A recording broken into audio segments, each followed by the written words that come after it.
Hey guys, and welcome back to our channel How to Guide. In this tutorial, we are gonna look at how to hide the typing status in Zangi. Now let us begin. Do note that I have already logged into my account, so if you have not done that, well, do it right now. The process is quite easy.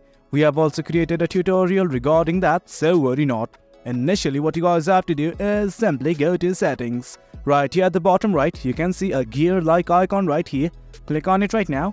And guys, this is it. And do note that hiding your typing status relates to privacy. So let's directly go to privacy right now. And guys, this is it. This is the page that we are looking for. From here, as you can see, there are lots of options. But right now, all you guys need to do is focus on this button right here that says show when I'm typing. Simply toggle off this button right here.